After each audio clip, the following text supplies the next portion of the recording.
はようございます。アーキースチューデンツです。今回はエネルギー消費量の算出を行っていきます。では、行こうと思います。まず、前回と同じモデルを使っていくんですけれど、こちらモデルの方からまず一旦説明していきます。まず、最初に、この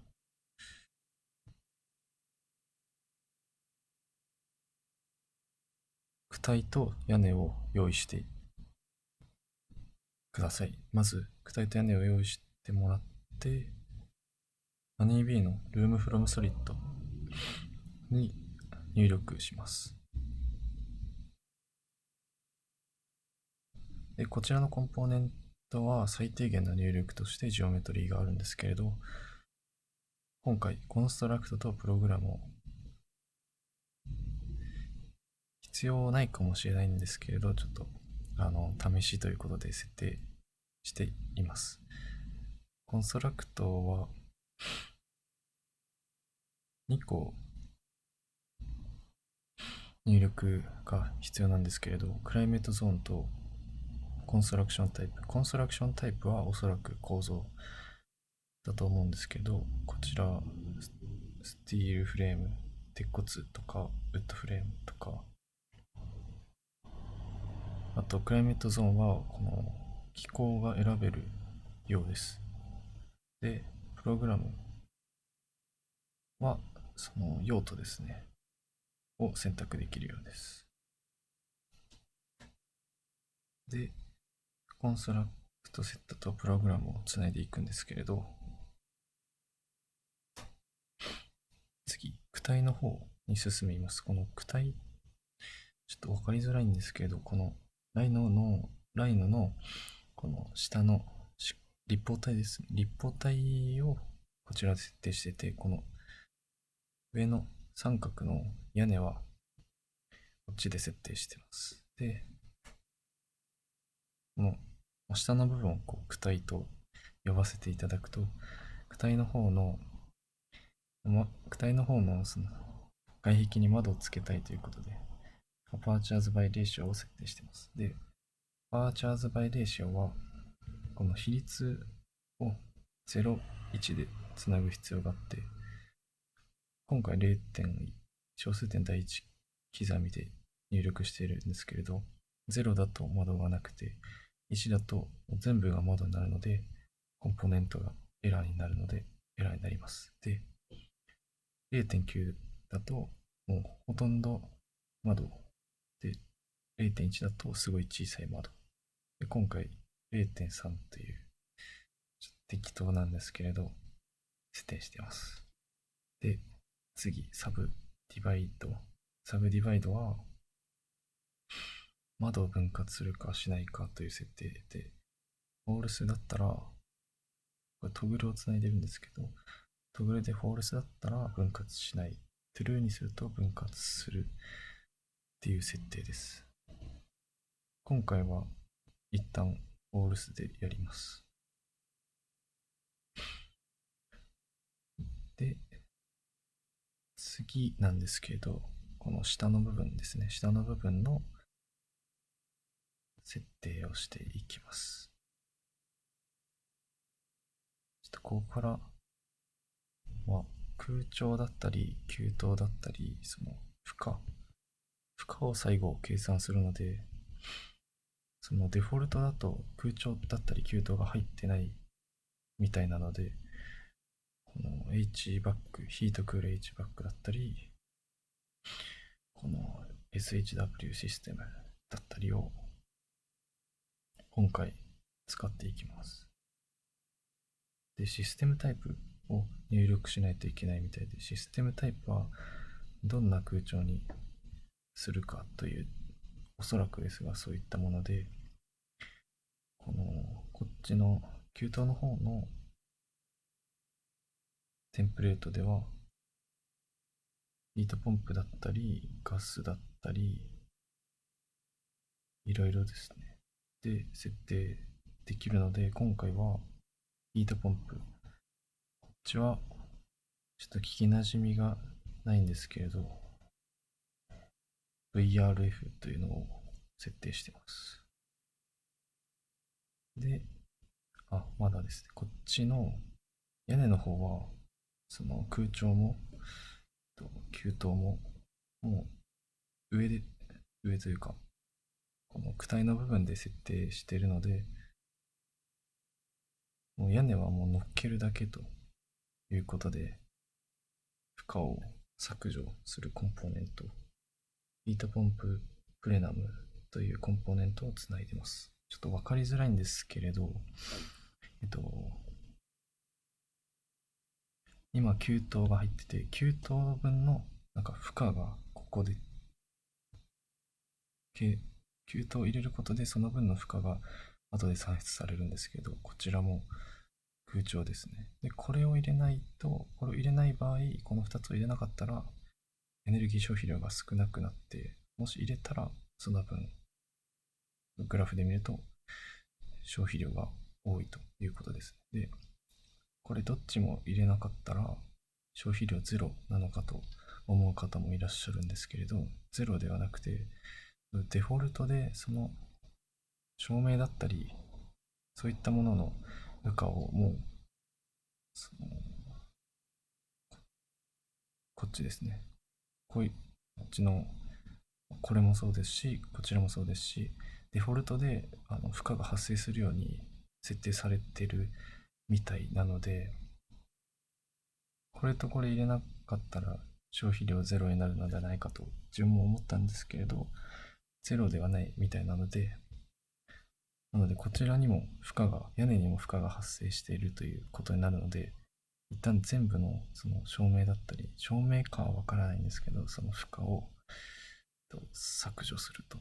いうことですね。なので、この照明かなんかわからないんですけれど、デフォルトの負荷に空調と給湯を入れてやっていきます。で、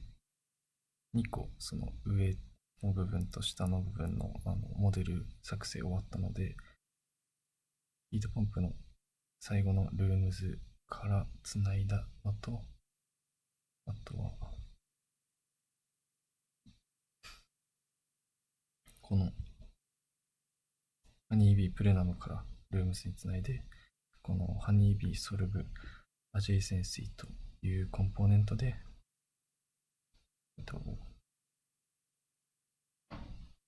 何ですっけ、モデルを合体させるっていうイメージですね。ちょっとこの説明してなかったんですけど、このヒートポンプ、給湯の方のこのコンディションには、このオブジェクトをつないでください。で、次に行くんですけれど、屋上の PV ですね。屋上の屋根の上の PV を屋上の PV と一旦名付けてて、この PV は、こちらですね。こちらのオブジェクト、ジオメトリーです。ジオメトリーをハニービーシェイドにつなぎます。これで、そのハニービーの中で使えるようなコンポーネントじゃなくて、オブジェクトに変換されてるみたいです。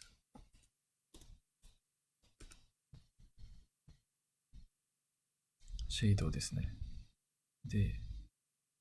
シェイドからハニービーフォトボラティックプロパティーズ。これまだシェードなので、このシェードに、これが、太陽光のパネルですよっていうのを、役割を与えるようなイメージです。シェードをつないで、これは必須ではないんですけど、定格の効率、多分、発電効率みたいなものなのかなと思ってます。あとは、このパネルに名前を与えることもできるので、屋上の PV と名付けてます。で、あとは、その実際に周りにも周辺にも建物があると思うので、こちらもハニービーシェードにつなぎます。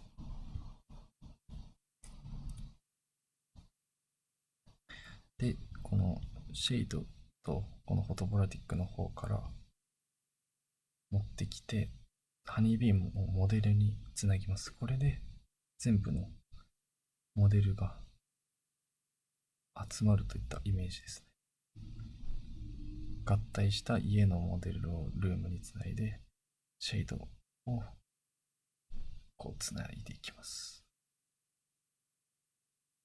で、実際、モデルの出力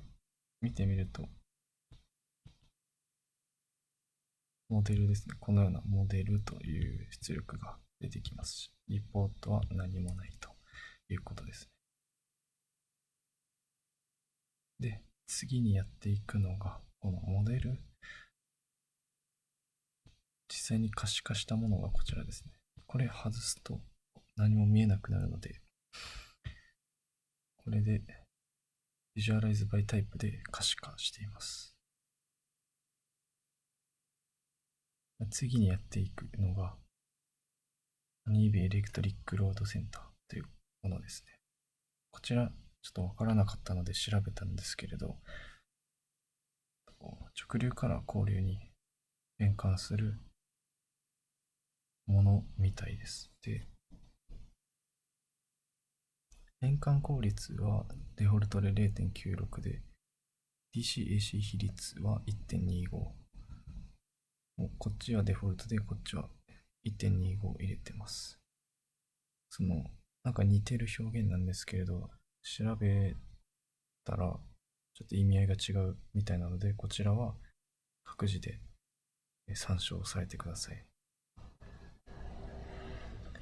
で、次に、おなじみのレディバグダウンロードフェザーですね。EPW の気象データを取得します。取得はトグルで、これじゃなくて、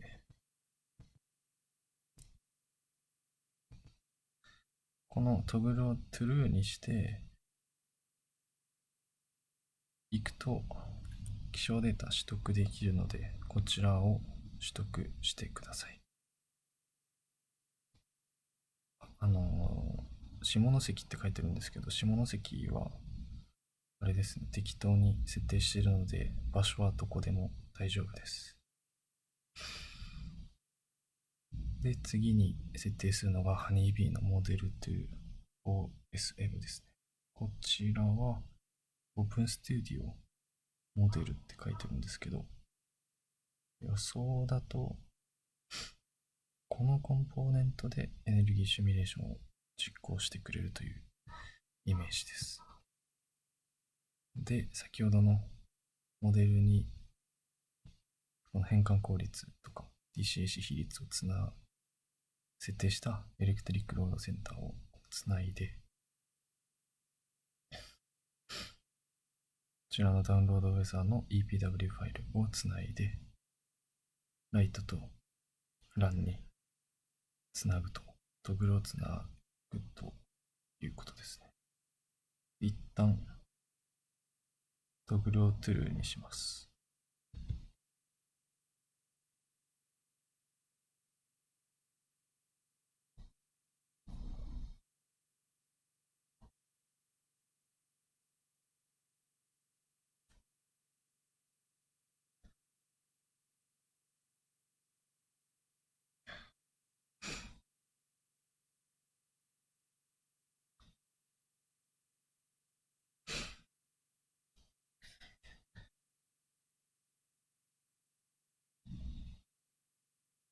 計算が終わったようなので、こちら見ていくと、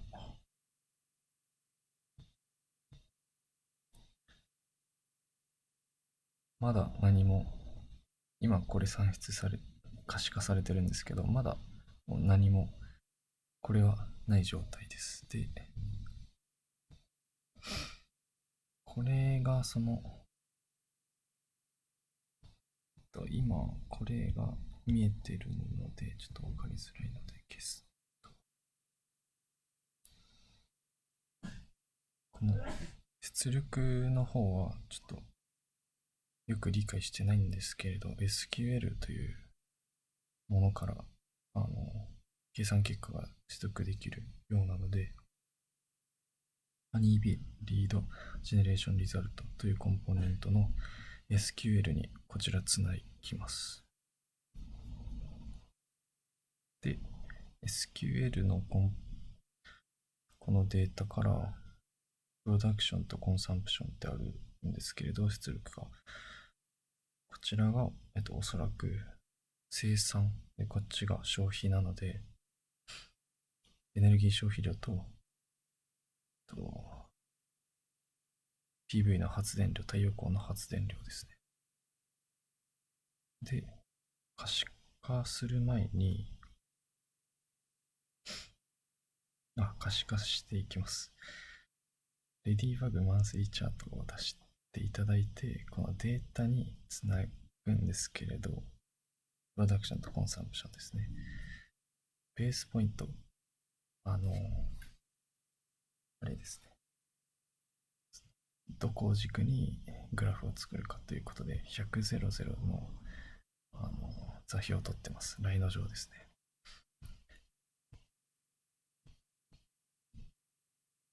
で、プレビューにしていくと、このように、エレクトリックコンサンプション、エレクトリシティプロダクションということになってます。ちょっと、このグラフを見ていきたいんですけれど、夏場だと、ジュン、ジュライ、オーガストぐらい、メイとかもですけど、PV の発電量が多くて、冬になるとどんどん小さくなるというのが見られます。で、需要に関しては、負荷ですね。住宅の負荷に関しては、冬に多いということですね。例えば、このジャニアリーだと、この赤、エレクトリシティコンサンプション、消費の方が多いので、この太陽光の発電量だけでは、家の住宅の負荷を全て賄うことはできないといった考察ができるのではないかと思います。逆にこの夏場だと発電量が大きいので、住宅の負荷を十分に賄うことができるのではないかと考えます。一点自分が気になっているのは、このジュンとかジュライとか、この幅があって、この幅に対してこう山になってるんですけれど、本当は積算値で一定に出てほしかったんですけど、山なりに出てるのがちょっと気になって、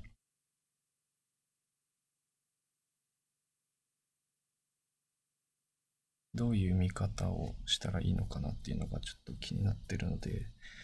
もしわかる方がいらっしゃればコメントで教えていただきたいです。ここはすごい気になってます。で、今重なってるのですごい見にくいなと思った方もいらっしゃると思うんですけれど、このレディバグのオペレーションというコンポーネントを使ってコンサンプションをデータ1につないで、データ2にマイナス1、オペレーターマイナ、かけるですね、かけるをつないで、タイプ、このエレクトリシティコンサンプションの名前そのまま入れて、データを